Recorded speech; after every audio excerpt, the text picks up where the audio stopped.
Well, hello, and the third time, hello. Welcome to this most unusual tarot reading. The most unusual I think you've ever experienced, maybe ever likely will experience.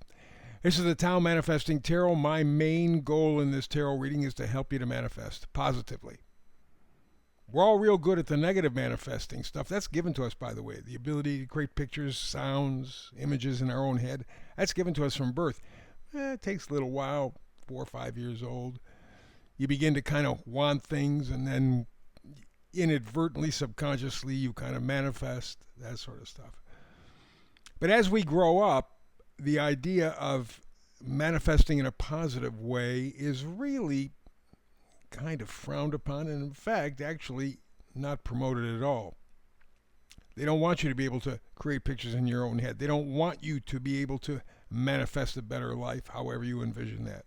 In fact, John D. Rockefeller said, and he's the guy along with a couple of other people who shaped our educational system. Very early 1900s, they decided, you know what, we have to make sure people around the world, but most especially Americans, are stupid. So we're going to change the education system. We're going to set it up so that they're comfortable working in factories or factory-like settings. We'll have them change classes at the sound of a bell. We'll have them do this, do that, the other thing. We're going to instruct them on how to be subservient, how to fit in. So J.P. Morgan, John D. Rockefeller, and others decided, okay, this is what we're going to do. And they set up our educational system to do just that. A nation of workers, not thinkers. Manifesting goes right against that. And that is manifesting's main job. That's tarot's main job, to help you to manifest. I've done tarot for over 20 years, and, I was under the impression that, you can predict stuff. No, you can't. No, you can't. Once in a while, somebody may predict something, but for the most part, 95% of the time, maybe even more than that, from my experience, you don't predict anything, not a damn thing.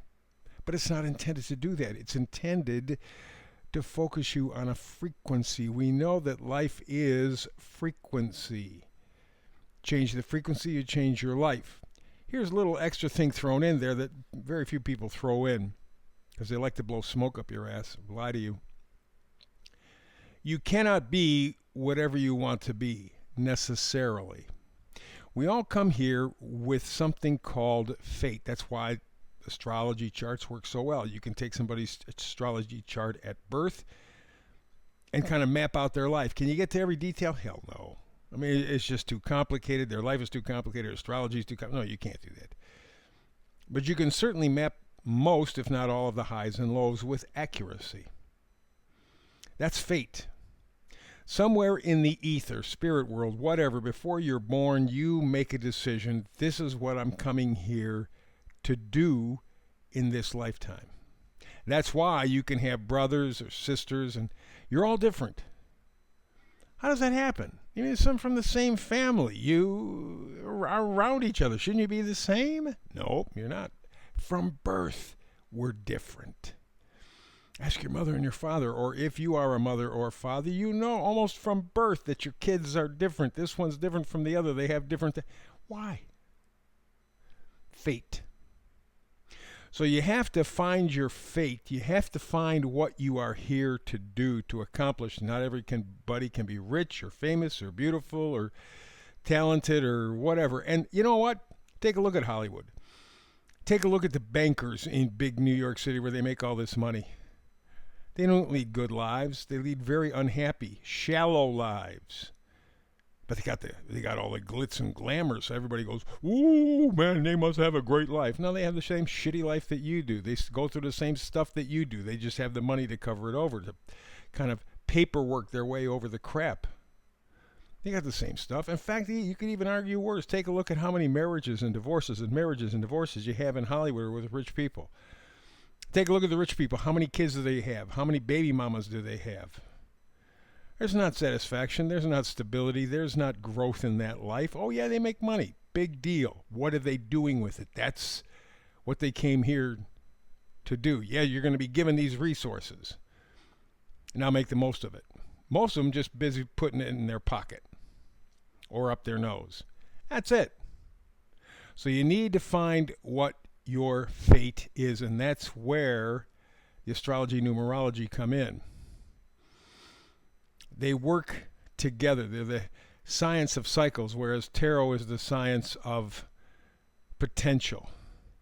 But once you put all of those things together, now you're ready to manifest.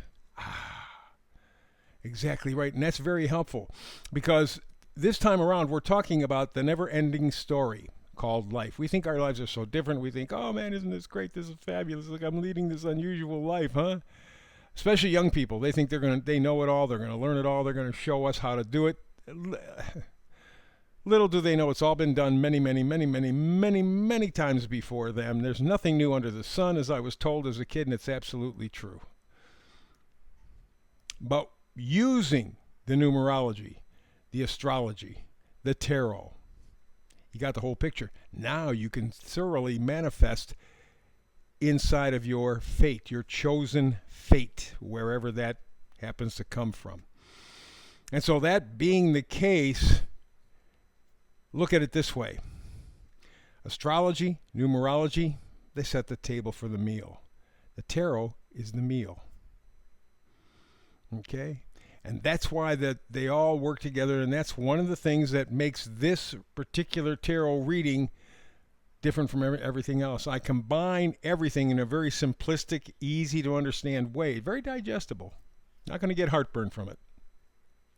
What it does, though, is give you the help, the encouragement, the inspiration to be the best that you came here to be. So with that in mind, I think that we need to move to the first step, and that is what I call astrologic. We're going to take a look at the astrology. I said it's at the table. Right now, if you were to look at the planets, Neptune is in Aries. It takes 165 years for Neptune to go all the way around the solar system. So the last time Neptune was in Aries was Civil War. What do we have in the United States now? We got Civil War. Got Civil War, just as crazy as it was back in 1860. And I think this is going to be particularly instructive and motivating. I would not be a bit surprised to see maybe some states talking about leaving the United States, some states breaking up into parts. You see what's going on in Western Canada right now. They say, hey, we're out of Canada. Either you give us a fair deal, a square deal, or we're gone. And you're seeing a similar kind of thing going on in Europe. The countries moving away from EU. The World Economic Forum stuff. They're saying, no, we don't want it, we don't want it, we don't want it, we don't want it. People are starting to wake up. So that energy, the energy of the Civil War in America in 1860, coming back again now, 2025. Remember, the theme here is round and round and round and round. The cycle repeats. It's a never-ending story. That's what's happening. We are going back, in a manner of speaking, to 1865. Oh, interestingly, too, Neptune also controls pharmaceuticals, drugs. Isn't it interesting what we've gone through over the last few years with Big Pharma and the lies? Very Neptunian. Very Neptunian. And in Aries, it's a personal attack. And so that's what's been going on. And get this. As we're getting this energy building up for an American Civil War of some kind, Big Pharma has just come out with some information that they now have a new vax. I think it's Moderna. A new vax that'll protect you from climate change. Huh? Yeah, I don't know how true it is. The sources that I got the information from are good, but I wonder. Anyway, time will tell. We know what the energy is. Neptune in Aries means fog, means confusion. You could be inspired. You could be in total delusion. And it's all going to have to do with the individual. because we're talking Aries. And Aries is me, me, me, me, me. Very much like Leo is. And Aries is also very energetic, can be warlike. Take a look at what's going on. The cycle repeats. So that's the astrology. How about if we move now to the pièce de résistance? How about the tarot? We got 3 cards we're going to be looking at. We do that every day because there's a magic to the number 3. Just ask Nikola Tesla. First card up is 5 of Wands. A lot of activity on that card. There's a lot of noise. There's a lot of discord. There's a lot of... all this that you see in the card, it's bullshit. It's a waste of time because it's really not accomplishing anything. It's not fixing anything. It's not understanding anything. It's not uniting anything. But take a look at what's going on in the world. Same kind of stuff. Again, Neptune and Aries. Personal. I'm going to battle. I'm going to fight. What are you fighting about? I don't know, but I'm going to fight. I'm going to fight. Or they do know. I want my freedom. I want my independence. I want to defend the Constitution. I know. I have a very clear vision. Or you have the other group that goes, I don't know why I'm fighting. They told me to do it. 5 of Wands is about battles and discord. Oftentimes. A lot of noise, very little light. Next card, 2 of Swords. Swords are thoughts, ideas, beliefs. 2 of Swords says you have to make a decision. All 2s say that you have to make a decision. You can't sit there, do nothing. You have to make a decision. And you see the gal here, blindfolds, swords, think of them as facts, okay? Crossed over her chest, blocking her heart. She can't see, she can't feel. She's blocking the truth. She's running away from something. It very much like the 5 of Cups. 5 of Wands right next to her. Very much like that, except she's passive. 5 of Wands is aggressive. Yin and Yang energy. But the end result is you still have that confused message. You're still lost. So, no progress. Well, let's go to the final card, 4 of Pentacles. Pentacles are our value system. I know there are a lot of tarot people go, well, it has to do with money. It has to do with being rich. It has to do with material possession, more cars, more homes, more. You're a moron if that's what you're saying. Don't pay attention to that tarot reader. Pentacles are our value system. What is it that we value? Obviously, we haven't figured that out. You got the 5 of Wands, people just fighting for the hell of it. You have the 2 of Swords, people closing themselves off from any kind of conversation or truth. I don't want to know, I don't want to know, I don't want to know. It's painful. So at that point, very difficult for you to say, hey, guess what? Where am I headed? Again, Neptune and Aries. You don't know where you're going, and you wouldn't know it even if you got there. The one thing that will anchor you and the country and the world is solidifying your value system. How about peace? How about joy? How about happiness? How about friendship? How about love? How about health? You can do all those things and not have a penny in your pocket. We've done the money in the pocket stuff. We know it's controlled by the people whose names you know, and more likely people whose names you don't know. It's a game for them. It's a Monopoly game, and they're controlling the board, and we're playing the game. Maybe we shouldn't play the game. Huh? Peace, joy, health, happiness. Maybe those are more important after all.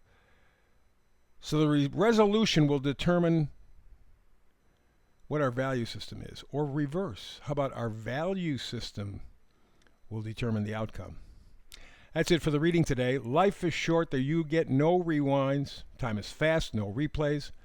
So love, enjoy every moment as it comes, because that's all we have in the end. Like and subscribe, I ask you please. We're done with the reading for today. Back again tomorrow. I do a brand new read every day, 365. It is a nasty world on the internet. They're blocking, they're knocking, they're taking things away. I've seen them take likes and dislikes, just change the number. It's a game of numbers. It's a computer game. They can change anything they want, and they do. So please, like and subscribe. That's it for today, as I said. Back tomorrow. Hope you're with me between now and the next time we get together and do tarot. Peace and blessings.